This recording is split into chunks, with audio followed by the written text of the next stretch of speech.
this is, I don't know which person I'm going to be. Is this a travel bear video or is this a tech bear video? I think this is a combination of both. So it is stupid o'clock in the morning, so 3:45 almost, and my body just said, Bing, you're awake.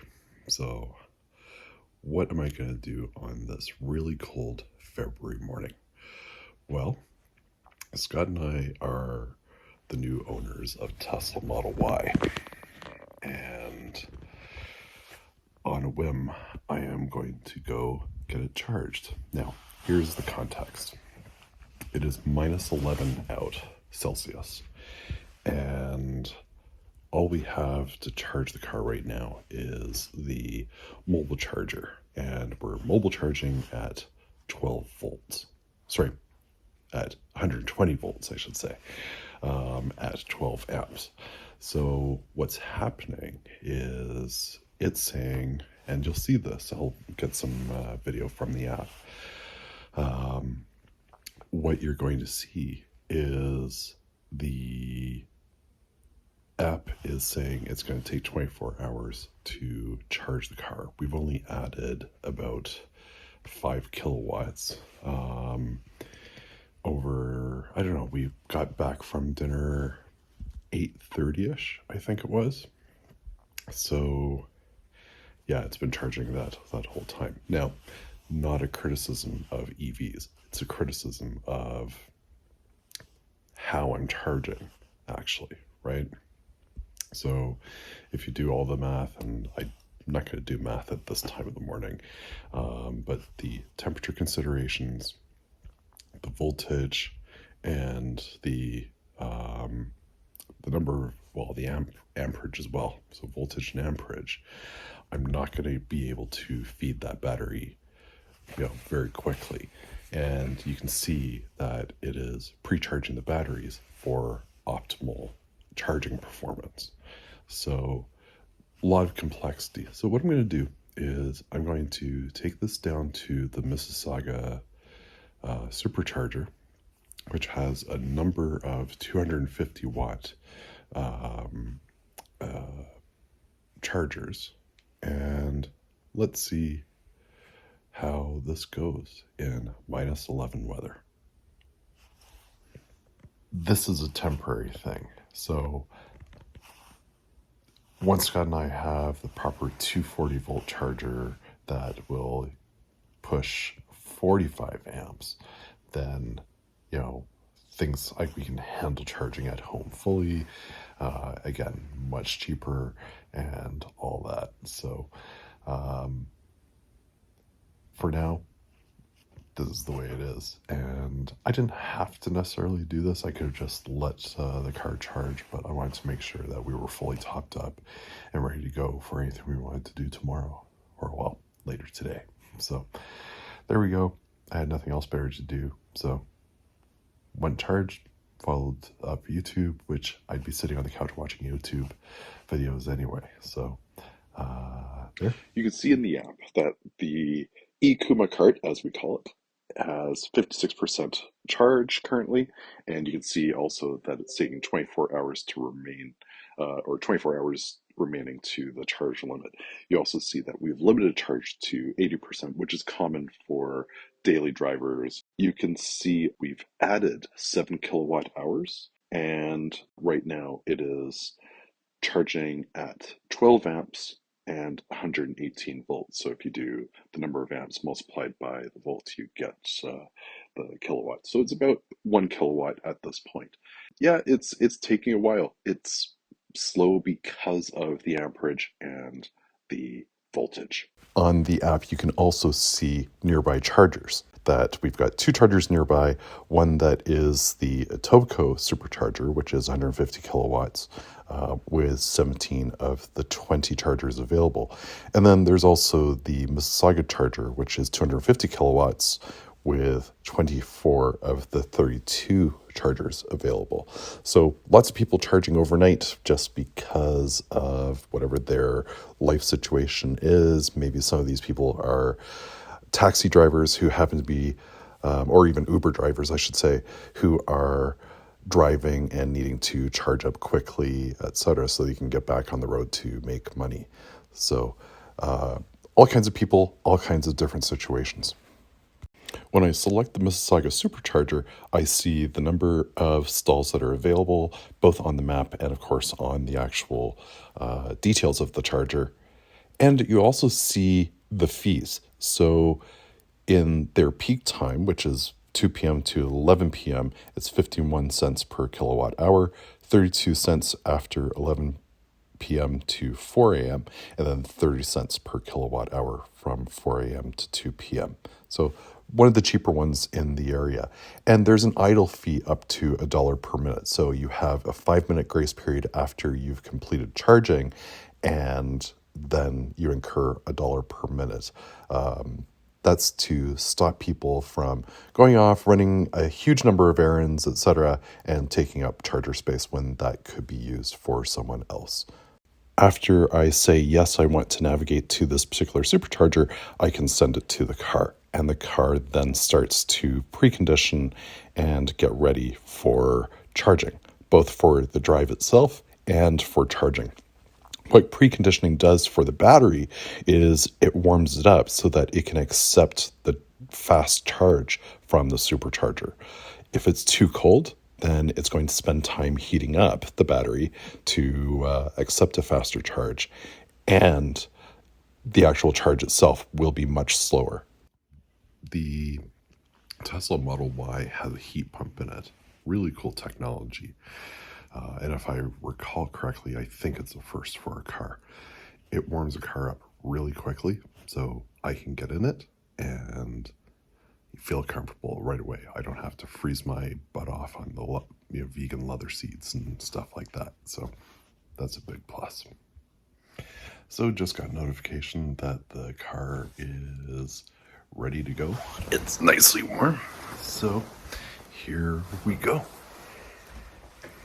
Got a bottle of pop with me.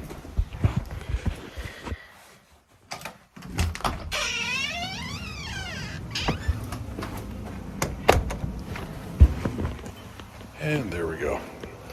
So here's the heat pump going.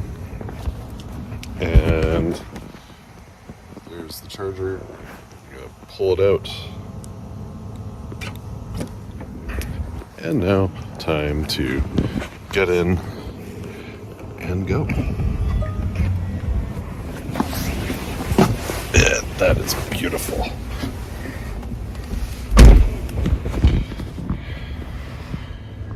And we can see that the car is pre-charging the battery for fast charging. So just parked at the supercharger, and it looks like preconditioning is done. So I am ready to get out and charge this vehicle.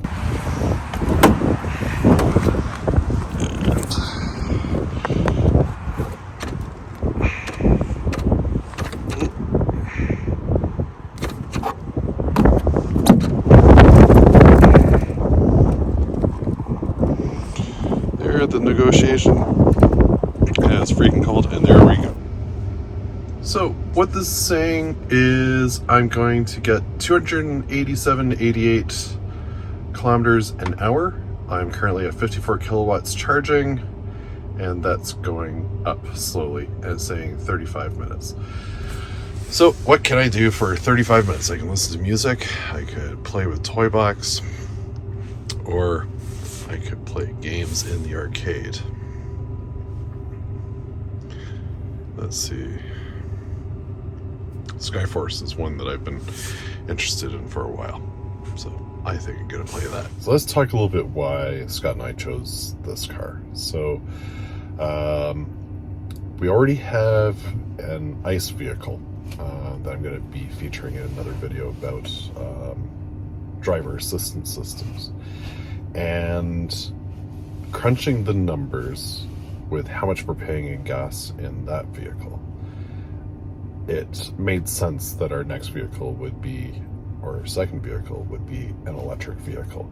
This is going to be Scott's daily driver to work because the cost savings are significant. So if I'm filling up my tank at $140 per tank, and we do that 3 times a month, versus charging, which costs us, at home it'll be like $8 a tank, if you will. And it's not like we're like, that's from sort of 20% or 0%, I can't remember.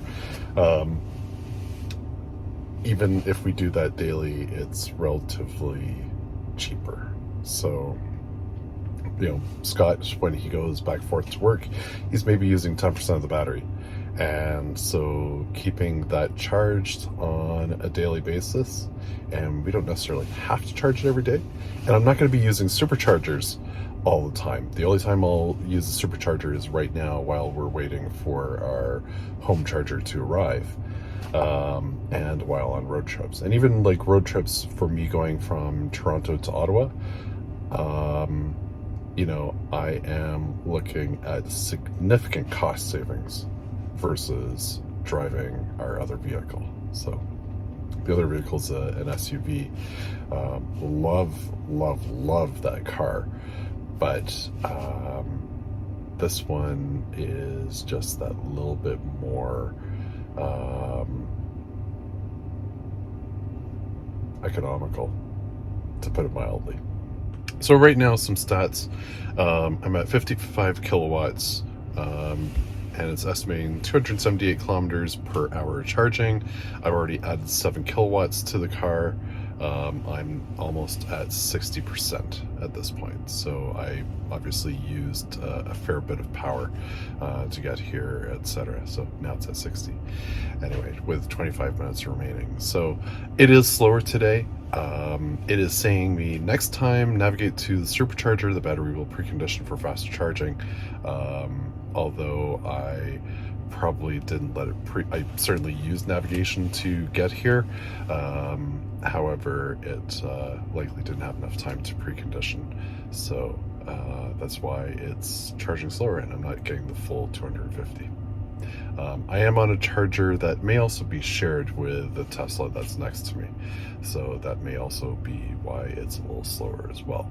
The chargers, one of the tips and tricks for any of you, especially those of you who are not in the Tesla ecosystem but are soon going to be able to charge at Tesla superchargers,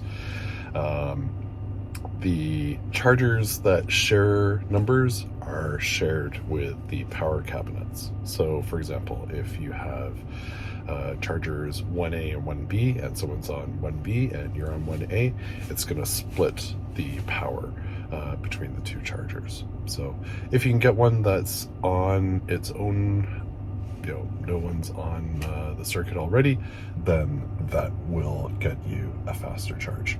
While we're charging, we can have a look at the app, and the app is showing that I'm currently at 65% charge. And then you see little orange squiggly lines. What that says is that the battery is preheating for optimal performance, as you see at the very bottom. Again, the battery should be at a particular temperature in order to accept the fast charge. So I'm only at 56 kilowatts, and the charger has the ability to go up as high as 250 kilowatts. If the batteries were warmed up, I could accept a much faster charge and complete the actual charging experience much faster than the currently 15 minutes that the app is showing. So you can see on the screen some details. We've got 10 minutes remaining at 58 kilowatts. That's essentially 302 kilometers per hour that's adding, and we've added 15 kilowatts. And we can see that the battery is at 70%. It is calling out that the battery temperature is low. So also we can see details that right now I'm paying 30 kilowatt hours, or 30 cents per kilowatt hour, and then I've spent Canadian $5.65. So at home, I'm paying at around this time 8 cents per kilowatt hour. So yeah, definitely more expensive, but kind of worth it at this point, given where Scott and I are at with our charger. And we've got 1 minute remaining. So that actually went by pretty quickly. I was watching YouTube videos and such, and like only a few moments ago, it was 7 minutes. And if I click on battery details, there we go. So battery almost full. And this cost me $8. So yeah, again, a little pricey, and it would be $16, you know, had I essentially gone from, you know, relatively empty, which I will never do. I will never see 0% on this car, battery remaining. So charge port closed, my foot's on the brake, it's telling me put on my belt, and I'm ready to head home. And there we are, back home and charging on the 120 for later today. That wasn't actually too bad. This is a temporary thing. So once Scott and I have the proper 240 volt charger that will push 45 amps, then, you know, things like we can handle charging at home fully. Again, much cheaper and all that. So for now, this is the way it is. And I didn't have to necessarily do this. I could have just let the car charge, but I wanted to make sure that we were fully topped up and ready to go for anything we wanted to do tomorrow, or well, later today. So there we go. I had nothing else better to do. So went charged, followed up YouTube, which I'd be sitting on the couch watching YouTube videos anyway. So there we go.